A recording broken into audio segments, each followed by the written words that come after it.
시청자 여러분 안녕하십니까. 고영신의 시사논평 전해드리겠습니다. 시청자 여러분, 국민의힘에서 6월 3일 치러지는 조기 대선에 출마하겠다는 뜻을 가진 사람들이 10손가락으로 부족할 정도에서 그야말로 분홍할거 충추 전국시대를 방불케 합니다. 대선 후보군이 차고 넘친다면 나쁠 거야 없지만 대선이 장난도 아니고 개나 소나 나온다는 비아냥이 나올 만도 합니다. 민주당 이재명 대표처럼 국힘 후보군에는 아직 뚜렷한 일강이 없다는 것이 가장 큰 이유이겠습니다만은 일부 인사들은 대권보다는 내년 지방선거를 염두에 두고 체급 올리기, 얼굴 알리기 차원에서 이름을 올리고 있는 것 같습니다. 연불보다 잿밥에 관심이 큰 사람들이죠. 당 선관위에서 1, 2차 컷오프 범위와 결선투표 도입이 확정되면 경선 과정에서 의외의 후보가 다크호스로 등장해 돌풍을 일으킬 가능성도 배제할 수 없습니다. 과거 1997년 대선에서 이인재 전 의원 그리고 2002년 노무현 전 대통령의 돌풍이 대표적입니다. 따라서 미리 경선판을 예단하는 것은 시기상조일 수 있습니다만 현 시점에서 보면은 국힘의 대선 경선판은 어느 정도 짜여졌다고 봐도 무방할 것 같습니다. 8일 안철수 의원, 9일 김문수 전 노동부 장관이 출마 선언을 했고 10일에는 한동훈 전 대표 그리고 14일은 홍준표 전 대구시장 그리고 오세훈 서울시장과 유승민 전 의원도 여의도에 캠프 사무실을 마련했다는 소식입니다. 이번 주말이나 내주 초쯤 출사표를 던질 것으로 예상이 됩니다. 그렇게 되면 기존의 김문수, 한동훈, 홍준표, 오세훈 이른바 빅4에 안철수, 유승민이 가세하는 6강전이 벌어지지 않나 생각합니다. 선관위가 1, 2차 컷오프에서 몇 명을 추릴지 여부에 따라서 6강의 운명도 달라질 것입니다. 결선 투표 여하에 따라서 희비가 엇갈리는 후보군도 있습니다. 그러나 현 시점에서 국힘 대선 경선의 가장 큰 변수는 한덕수 대통령 권한대행의 대선 출마 여부가 아닌가 합니다.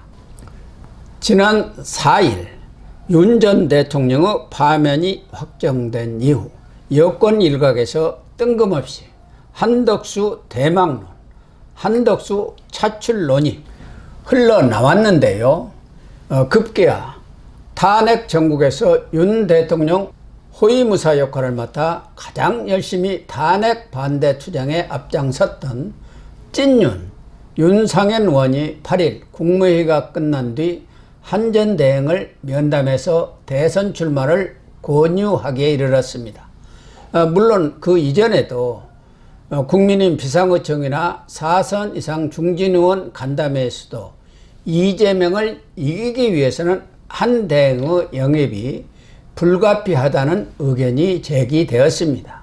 특히 트럼프 대통령의 관세 전쟁이 시작되면서 경제 통상 전문가인 한 대행의 구원투수론이 세를 얻어가는 추세인 것 같습니다.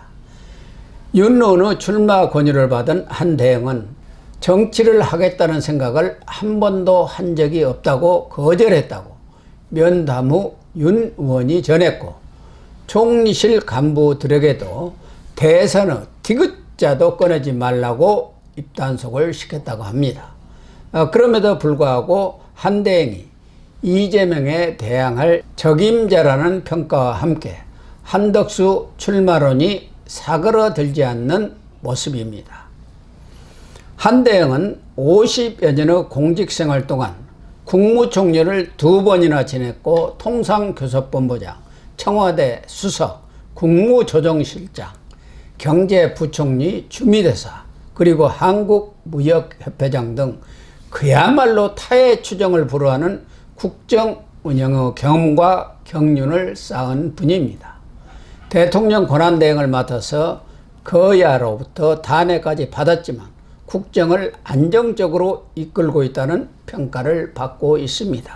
무엇보다 지금처럼 온 나라가 좌우 이념 갈등이 심화된 상태에서 노무현 정부에서 총리를 지낸 한대행이 좌우를 떠나 국민을 통합시킬 적임자인 것만은 분명합니다.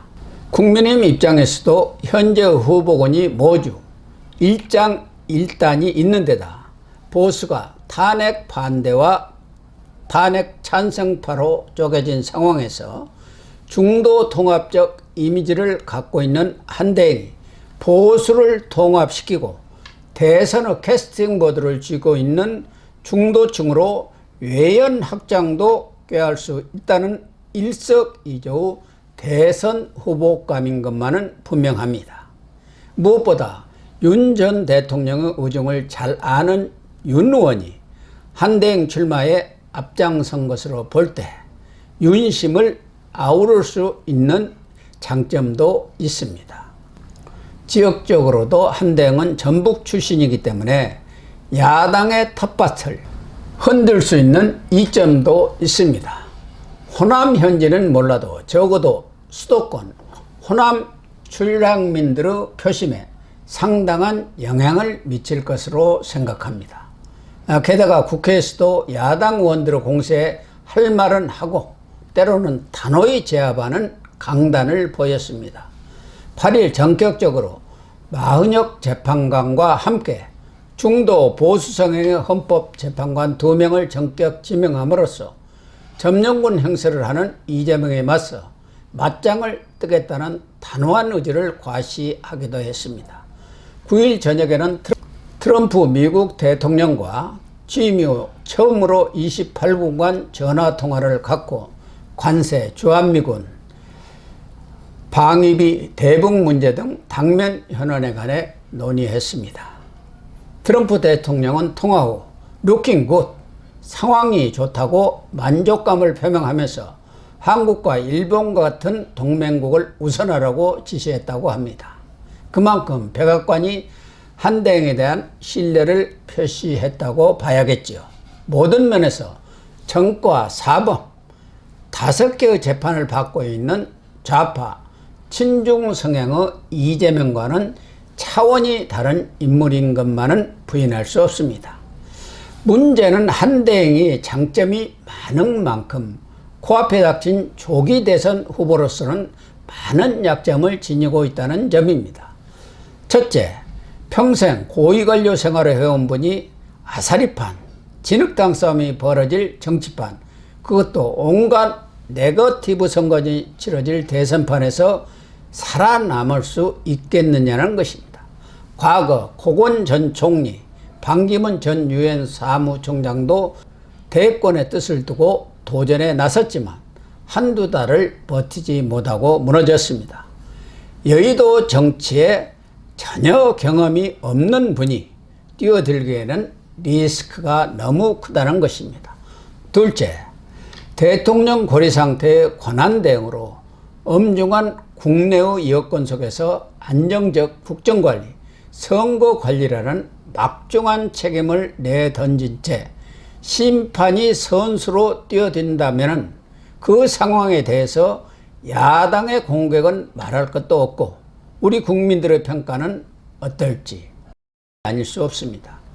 셋째, 한대행이 1.23 비상계엄을 만류하고 계엄 반대 입장을 분명히 했다고 하지만 실패한 정권의 총리였다는 점에서 야당의 내란 종식 프레임에서 자유스러울 수 없고 개헌을 미룰 명분을 줄 수 있습니다. 야당에서는 한나땡, 그러니까 한덕수가 나오면 땡큐라는 반응도 나오고 있다고 합니다. 대선 전이 이재명 대 반 이재명이라는 애측 불허의 대선 구도가 아닌 이재명 대 윤석열 잔당 세력의 대결로 몰고 가면은 쉽게 승리할 수 있다는 계산을 하고 있는 것 같습니다. 넷째, 한대행 대망론이 나오면 나올수록 현재 국민의힘 대선 주자들은 김이 빠지고 자칫 후보들을 죽이는 꼴이 될 수 있다는 사실입니다. 현재 대선 주자지 시원치 않으니까 외부에서 영입을 추진한다는 말밖에 되지 않습니다.